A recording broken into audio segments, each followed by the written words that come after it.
শখের গরুটি BNP chairperson Begum Khaleda জিয়াকে উপহার দিতে চান এটির মালিক সোহাগ মৃধা। সে গ্রহণ করুক আর না করুক, এটা আমার ইচ্ছা। পেশায় কৃষক সোহাগ মৃধার বাড়ি পটুয়াখালী জেলার মির্জাগঞ্জ উপজেলার উত্তর ঝাটিবুনিয়া গ্রামে। ইউনিয়ন বিএনপির একজন কর্মী তিনি। আওয়ামী লীগের আমলে 2023 সালে শেখ হাসিনাকে এক কৃষকের গরু উপহার দেওয়ার খবর দেখে তারও ইচ্ছা জাগে খালেদা জিয়াকেও একই রকম উপহার দেওয়ার।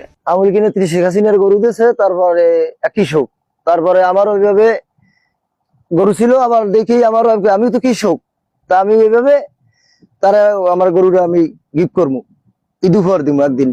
গরুটি এখন লম্বায় 10 ফুট, উচ্চতায় 5 ফুট 4 ইঞ্চি আর ওজন প্রায় 1400 কেজি। সোহাগ মৃধা আদৌ জানেন না খালেদা জিয়া ষাটটি উপহার হিসেবে গ্রহণ করবেন কিনা। তারপরও ষাটটি ঢাকায় নিয়ে যাওয়ার প্রস্তুতি নিচ্ছেন। এর মধ্যে ট্রাকও ভাড়া করে ফেলেছেন। সে গ্রহণ করুক আর না করুক, এটা আমার ইচ্ছা।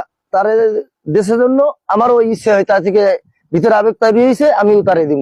গাড়ি করছি 3টা, তারপরে আমার ব্যাংক পার্টি, এই গাড়িগুলি সাজানো যা লাগবে যাবতীয় গেঞ্জি করছি, 50 জন লোক যাবো, 50টা গেঞ্জি 50টা ক্যাপ করছি।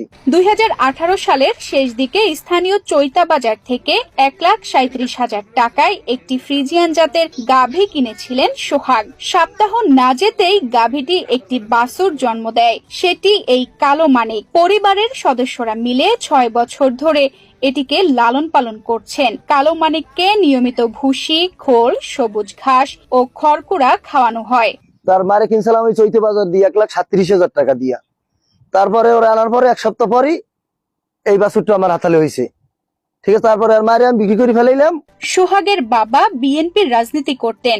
সোহাগও ছোটবেলা থেকে দলকে ভালোবেসে বিভিন্ন কর্মসূচিতেও যেতেন বলে জানিয়েছেন তার মা হাজেরা বেগম। ওর বাপেও ওই বিএমপি করছে, ও বিএমপি করে, ও আরে আমি কোন রকমে ফিরাইতে পারি না। ওর মনে আবেগ যে এই গরুটা খালেদা দিয়ে দেবে। সোহাগের মতো